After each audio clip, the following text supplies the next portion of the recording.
सब बीआरएस के प्रेसिडेंट का कहना है कि हुकूमत गिरा देते बोल के बात कर रहे थे कॉन्फ्रेंस, उसके ऊपर आपका क्या कहना है? अरे बीआरएस को अब मैं एक ही बात बोल रहा हूँ, बाई डिफ़ॉल्ट उन्हें एक एमपी जीतते, वरना उनका वजूद ख़त्म हो जाता।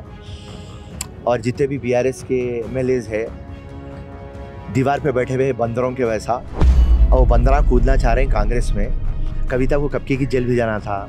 अब इलेक्शन के टाइम पे कई को बीआरएस को सिंपति आने और दुनिया को पता चलने कि अरे बीजेपी वाकई में ग्रेट है भाई, ईमानदार पार्टी है, किसको भी नहीं छोड़ रही, तो बीजेपी को एडवांटेज आना, बीआरएस को एडवांटेज आना। हाँ, 365 दिन के अंदर यही दिन मुकर्रर था, यही महीना मुकर्रर था, इलेक्शन से पहले बुला के जेलों में डालना। और मैं पूरे मुसलमान और क्रिश्चियनों को यहाँ से बोल रहा हूँ, अगर से आप लोग दिल पे ले लेंगे और ये कड़ी धूप को बाजुक रखते हुए आप एक बदलाव लाना चाह रहे हैं, आप निकल जाएंगे, तो मेरे खून से लिख दूंगा सिकंदराबाद के अंदर कांग्रेस पार्टी आएंगी। और सिकंदराबाद की कांग्रेस पार्टी आना उतना इंपॉर्टेंट नहीं है, ये जो आपका वोट है वो कांग्रेस को जाएगा और इंडिया अलायंस को जाएगा। एक जो तानेशाह है उसको निकालने का है।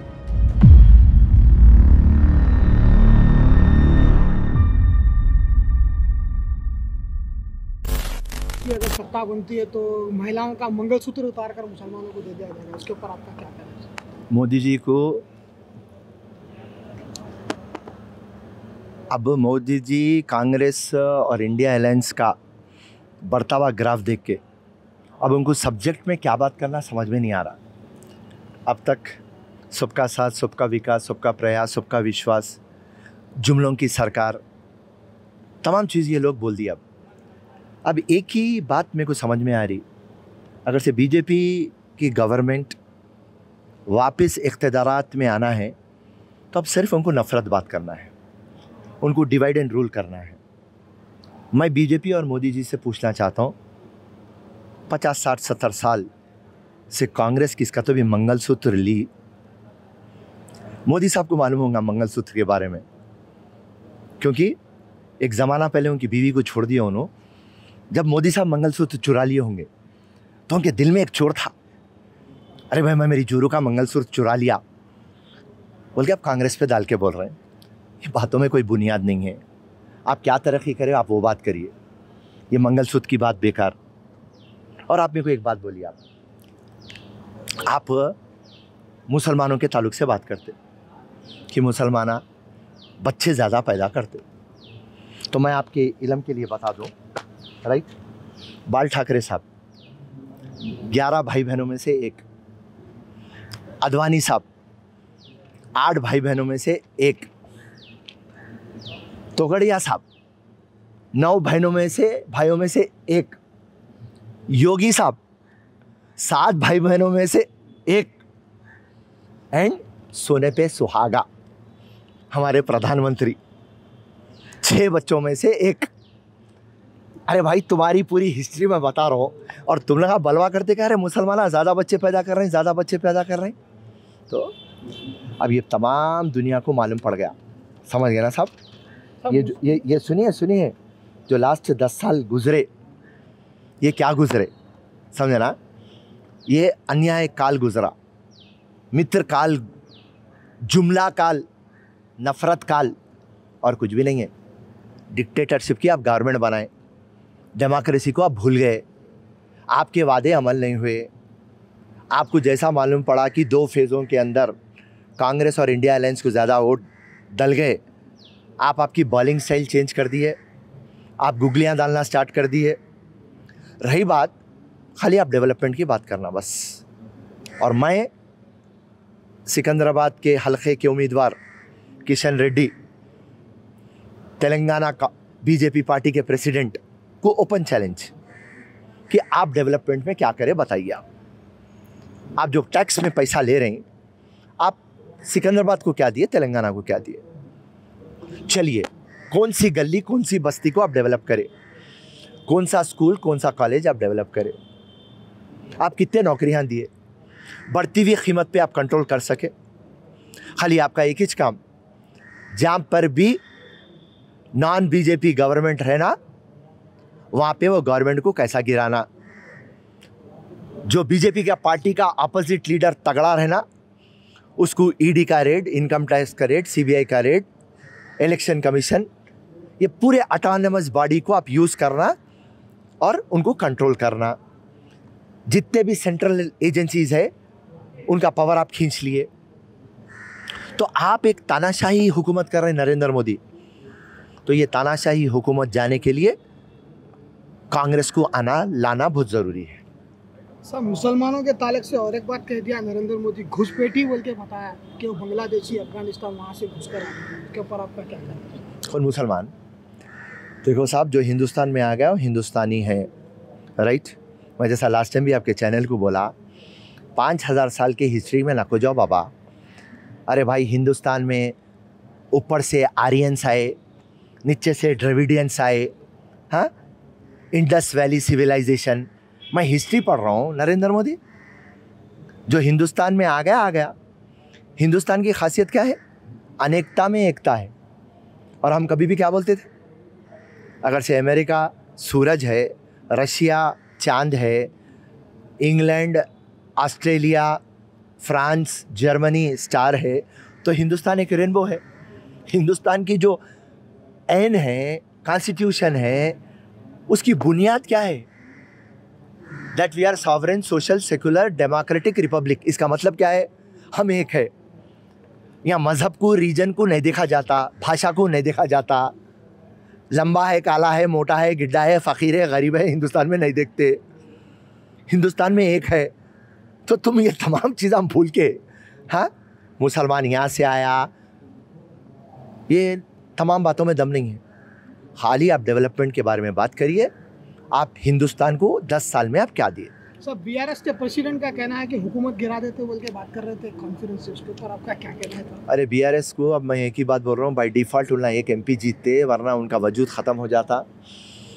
और जितने भी बीआरएस के एमएलएज है, दीवार पे बैठे हुए बंदरों के वैसा, और वो बंदरा कूदना चाह रहे हैं कांग्रेस में। तो अब केसीआर और केटीआर को बोलने के लिए कुछ भी नहीं बचा। अगर से उन्हें ये बात नहीं बोले तो उनके पूरे एमएलएज चले जाते। अगर से उनके एमएलएज टिके हुए रहना है तो साइकोलॉजिकल गेम खेलना है, डाइवर्शन टैक्टिक्स करना है, सब्जेक्ट से हट के बात करना है, तो उनकी मजबूरी के लिए वो लोग कर रहे हैं। उसमें कोई बात में दम नहीं है। कांग्रेस की हुकूमत डे बाय डे मजबूत होते जाएंगी और स्ट्रांग होते जाएंगी। साहब, 17 लोकसभा में कितने सीटें जीतने की उम्मीद है आप कांग्रेस पार्टी? आप लिख लीजिए, प्लस लेवल 11 के ऊपर जीते।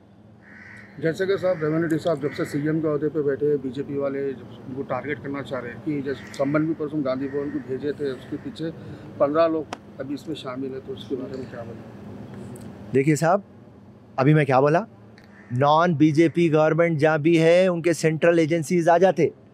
दिल्ली में पूरा कमांड कंट्रोल अरविंद केजरीवाल की सरकार है, मगर अरविंद केजरीवाल अंदर है। और होम डिपार्टमेंट किसके हाथ में है? बीजेपी, अमित शाह। सो रेवंत रेड्डी एक आग है, आग को तो लाना है। तो इसके लिए ये तो बात तो हम पहले दिन से बोलते थे। जब भी कोई भी इनके खिलाफ तगड़ी तरीके से बातचीत करता, वहाँ पे रेड होता, नोटिस आता, समन आता, अरेस्ट होता। ये तो ओपन सीक्रेट हो गया। अब डेमोक्रेसी तो कहाँ रही? तानाशाही रही।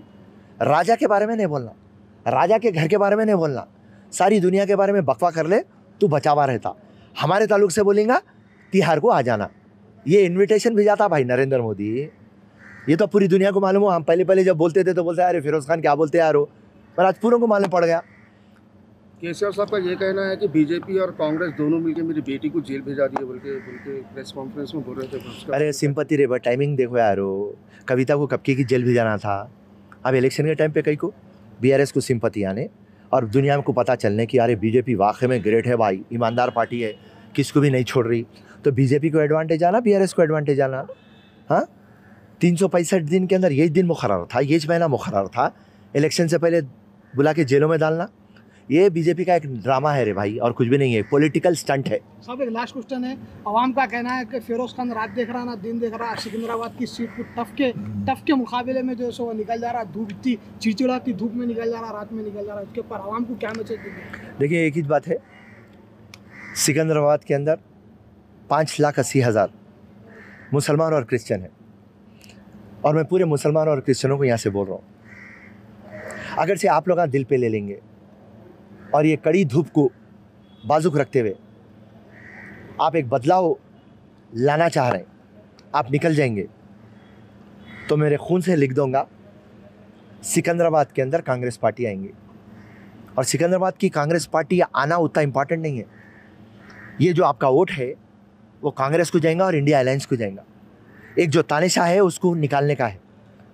सो मेहरबानी करके जिस दिन सिकंदराबाद के मुसलमान और क्रिश्चियन और दलित डिसाइड कर लेंगे, और दलितों को मैं एक बात बोल रहा हूँ, बीजेपी कभी भी दलितों का अच्छा नहीं चाहिए। जो भी दलितों के लिए रिजर्वेशन लाई वो कांग्रेस पार्टी लाई, सब प्लान लाई वो कांग्रेस पार्टी लाई, और जितने भी लोन फैसिलिटी करी वो कांग्रेस पार्टी करी। तो ये तीन जने अगर से इकट्ठा हो गए तो फिर कांग्रेस का जीतना दीवारों पर लिखा हुआ है। मगर ये लोग अगर से आगे पीछे होंगे और वोट डालने नहीं आएंगे तो वहाँ पे मुश्किल आ जाएंगे। जय हिंद, जय कांग्रेस। सारी इज्जतें अल्लाह ही के लिए है और अल्लाह ही मेहरबान निहायत रहम वाला है। हज और उम्रा का फरीजा अदा कीजिए Al Hind global services private limited के स्टार और बजट पैकेजेस के साथ। हरमैन शरीफ के करीब स्टार होटल्स में क़याम, 3 वक्त हैदराबादी जायकेदार खाने, एसी बसेस के जरिए मुक़द्दस मुकामात की ज़ियारतें, सऊदी एयरलाइंस की डायरेक्ट फ्लाइट, हुकूमत सऊदी अरब और हुकूमत हिंदुस्तान से मंजूर शुदा। अल हिंद ट्रैवल्स की जानिब से हाजियों के लिए एक बेहतरीन तोहफा। अल हिंद के साथ उम्रा ट्रैवल करने वालों के लिए नेक्स्ट उम्रा ट्रिप पर 1% कैशबैक हासिल कीजिए। मुख्तलिफ ममालिक के वीज़ास और एयर टिकटिंग के लिए एक बार जरूर तशरीफ लाएं। आज ही अपना सफर बुक करें। Al Hind global services private limited, first floor, Babu Khan estate, Bashirbagh, Hyderabad. Contact 9949940160 और 04029562931।